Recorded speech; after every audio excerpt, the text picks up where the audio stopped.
5 minutes après, on entend, à l'époque, t'avais la petite notification Stripe qui faisait dring, dring, dring. Et on voit et on se dit, putain, les gens, ils payent. Et, et 2 semaines après, on enregistre la boîte et c'était parti.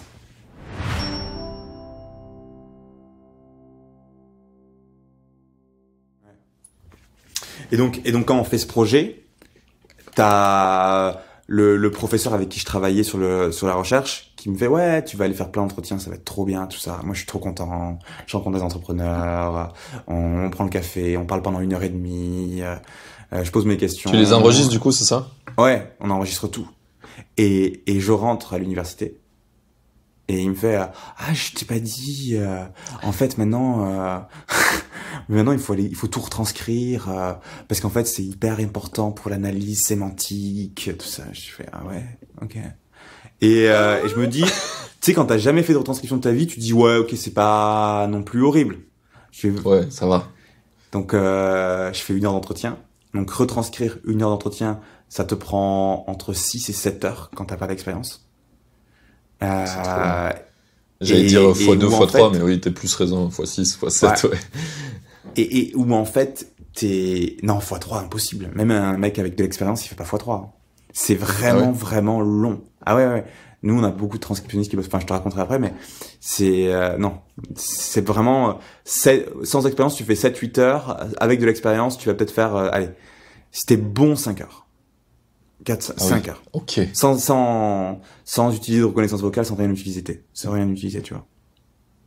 Et c'est un job qui est hyper frustrant parce qu'en fait, t'es face à ton ordinateur, t'es obligé d'écouter, t'es obligé d'écrire et t'es obligé de regarder.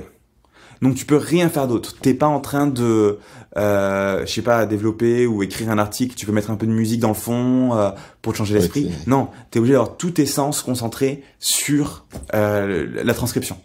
Et c'est crevant. ouais, c'est ce que je voulais dire. Euh, Du coup, c'est ultra épuisant, en fait. c'est ultra épuisant, tu vois. Tu fais 1 heure et puis t'as fini ta journée, quoi. Bah c'est ça, tu vois. Après, il y a des gens vraiment beaucoup de gens sur Terre qui vivent de ça uniquement. Et je t'en parlerai après, mais on bosse beaucoup avec eux, mais c'est un métier qui est compliqué. C'est un métier pour lequel, tu vois, j'ai beaucoup d'admiration pour les gens qui font ça parce que il faut vraiment avoir une grosse force d'esprit pour faire de la transcription toute la journée. Et donc moi je rentre, de toute façon je suis un gros flemmard par nature, donc je rentre et je dis c'est pas possible, je fais pas ça. Et on utilise la reconnaissance vocale, l'API de Google à l'époque. Et on balance le texte, on balance l'audio dedans, et on récupère le fichier texte, et je le lis, je me dis c'est pas mal, tu vois. Il y avait plein de fautes, mais t'avais quand même une bonne partie du texte qui était là. Donc tout ça depuis le terminal de l'ordinateur, alors Ouais. vraiment MVP Oui, sans puissance projet, 1000. quoi. Ouais. Au plus simple.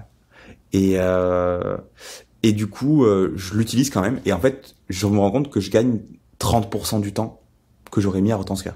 Donc je gagne 1 heure, ouais, allez, on va dire 1 heure de boulot. Un peu plus, ça doit être 2 heures de boulot. Et, euh, et je trouve ça intéressant. Et du coup, j'en parle à tous les gens qui faisaient les entretiens avec moi et tout mon groupe de recherche. Et ils me font, mais c'est trop bien tout ça. Est-ce que tu peux me l'installer? Donc on installe avec mon associé, on installe le terminal. On installe, on leur donne des consignes. Et du coup, ils utilisent tous c'était trop drôle parce que c'était des mecs qui faisaient pas du tout ça, tu vois. Moi, j'étais un peu, Ouais, j'aimais bien coder des trucs, donc je connaissais un peu, mais mes potes, ils étaient en mode, enfin, c'était des littéraires. Eux, c'était dans la matrice, là, quand tu leur dis de faire ça, ils sont là, waouh, Ouais, c'était là où. je suis un hacker. Ouais, je suis un carré. Et, euh, et du coup, ça marche bien. Et le lendemain, je me réveille, je regarde mes mails de l'université, et là, je vois 3 emails de chercheurs et de doctorants dans l'université qui m'écrivent et qui me disent ouais, je parlais avec cette personne hier, on m'a raconté ce que vous avez fait pour cette recherche, écoute, c'est hyper intéressant, moi ça me ferait gagner trop de temps, est-ce que tu pourrais venir dans mon lab et me l'installer? Et avec Marc on se dit hop, Ah, ah, ça fait tilt, tu vois. Et ouais, bah ouais. Et du coup, on se dit bon bah c'est impossible d'aller installer ça sur le terminal de tout le monde. Enfin, ça va être trop chiant. Et on se dit, c'était vendredi soir. On se dit bon ok, on se met le week-end, et on développe l'app. On développe une app en ligne. Donc on s'enferme vraiment dans ma chambre, dans la coloc, le vendredi soir. Et moi je m'occupe, je fais tout le design, tout le front-end, et Marc s'occupe du back-end. Dimanche soir, on le publie en ligne. Donc en 48 heures, on a développé le truc. C'était assez simple à l'époque, tu vois, t'avais vraiment un éditeur. C'est ce que j'allais dire, il faisait quoi le proto? Bah le proto, c'était tu mettais un fichier audio, tu mettais ton adresse email, tu cliquais sur submit et on lançait un serveur par fichier pour traiter le truc. Et on t'envoyait un mail quand le truc était prêt, et t'arrivais sur une page avec un éditeur HTML classique. Je me souviens un nom, ils ont un nom cet éditeur, je me souviens plus. Et les WYSIG là. Ouais. Genre, vraiment tu peux éditer le plus un utilisé. petit peu le texte. Ouais, la librairie la plus utilisée pour ça, on met ça, on fout le texte à l'intérieur et basta. Et puis on regarde en ligne, on tape, on voit quand tu tapais outil de retranscription, t'avais un blog, un forum d'un réseau social qui s'appelle ResearchGate, qui est un réseau social pour chercheurs. Là, t'es dans la niche aussi. C'est intéressant et il y avait une question, un forum où il était là, est-ce que vous avez des outils pour gagner du temps dans la transcription automatique, ou tu vois, un truc comme ça. Et nous, on met un petit message, on fait on est André et Marc, on est 2 étudiants de Dublin City University, on vient de lancer ça, give it a go. Et là, on commence à avoir 10-15 personnes qui l'utilisent tous les jours entre les gens de l'université et trucs comme ça. Et avec Marc, on était là, waouh, c'est trop cool. C'est ouf, il y a des gens qu'on connaît pas qui l'utilisent, qui mettent des fichiers tu vois, de leur truc perso et tout ça sur le truc. Ouais. Et voilà, et on envoie des emails, tu vois, des mecs qui avaient mis dans des forums qui s'intéressaient pas à l'outil, on balance des emails à droite à gauche pour montrer notre truc. Et il y a un type qui revient vers nous, c'était un journaliste qui nous a dit, les gars, j'ai testé votre truc, c'est trop bien, c'est genre vraiment ça me change la vie, je suis en train d'écrire un article dessus, je vais le publier jeudi, on se tient au courant. Avec Marc, on regarde le truc, on fait ouais, j'ai jamais entendu parler de ça, c'est quoi c'est quoi ce blog, c'est vraiment un truc perdu au milieu du Texas, donc on prête pas plus attention que ça au truc. Et 4 jours après, on était en train de vraiment le truc l'enfer sur terre, on était en train d'écrire de faire une application pour rentrer dans l'incubateur de notre université. Vraiment le truc, c'est pas possible. Ouais. Alors faites un BP sur 3 ans. Ouais, non, vraiment. Alors, on va faire des business plans sur 48 alors que tu gagnes pas 1 euro. Ouais, c'est ça. Et en fait, l'article sort. Et en fait, déjà, ça a été énorme. Enfin, tu vois, comme quoi, moi, je dis toujours, quand dans l'entrepreneuriat, t'as 3 trucs, t'as le moment, time to market, t'as l'exécution et t'as la chance. Et en fait, les 2 tiers de ce qui fait un succès, je pense, dans une boîte, tu les contrôles pas. Le time to market et la chance, tu contrôles pas. Oui, bah, et en fait, donc tu contrôles qu'un tiers. C'est un truc que je pense un peu, et tu vois, parce que l'app elle marchait pas du tout. Vraiment, c'était un enfer. Et pourquoi ce mec, genre, ça a marché, ce journaliste, ça a marché du feu de Dieu? J'en ai aucune idée. Avec Marc, on était même surpris, on était là. Il est content. Il arrive à faire marcher du premier coup. C'est incroyable.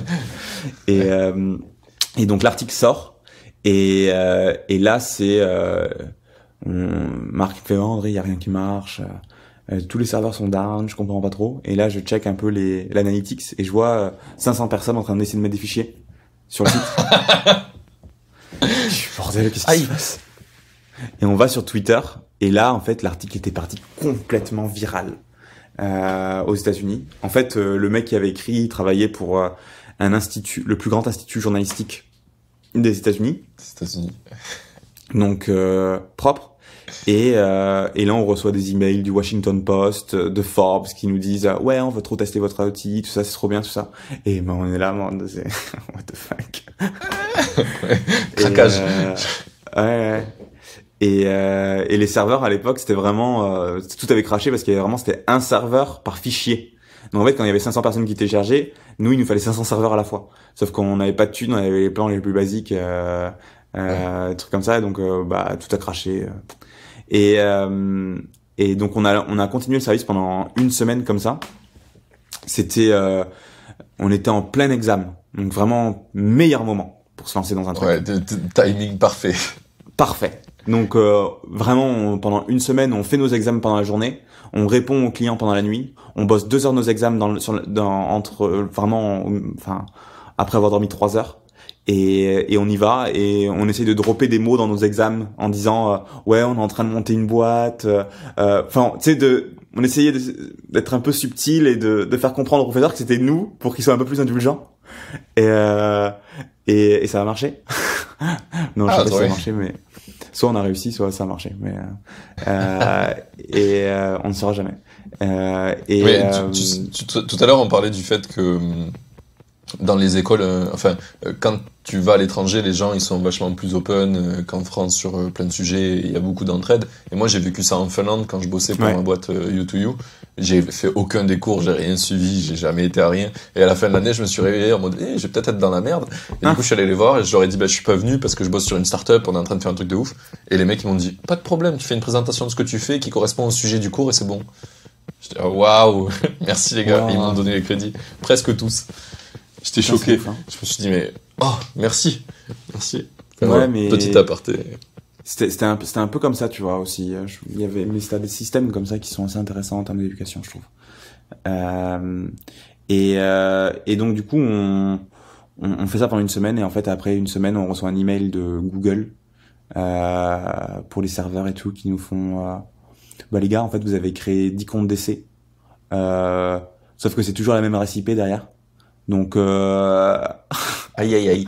Donc terms of service violation.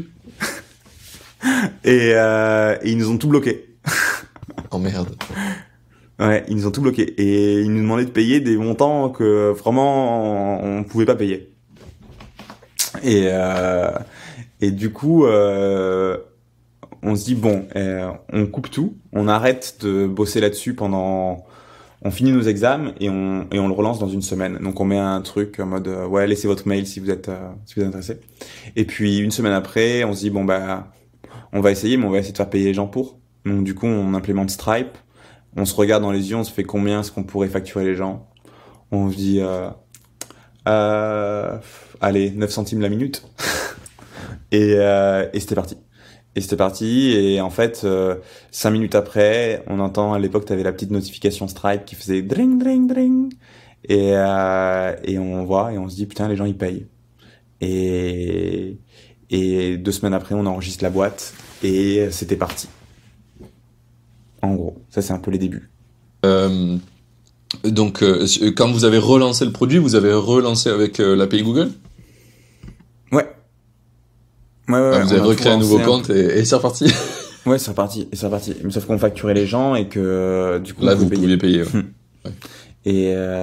Et puis on a enregistré la boîte et vraiment c'est là où on s'est dit ok, il y a vraiment un truc intéressant, on se met là-dessus. Et moi j'ai lâché mon projet de fin d'études, je me suis mis à plein temps là-dessus. Tu vois, c'est là l'université c'était pareil, ils étaient là t'as un truc qui marche, vas-y, genre lâche ton projet.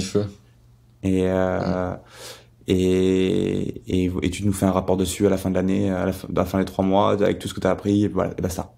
Et du coup, on fait ça. Et tout l'été, on bosse dessus.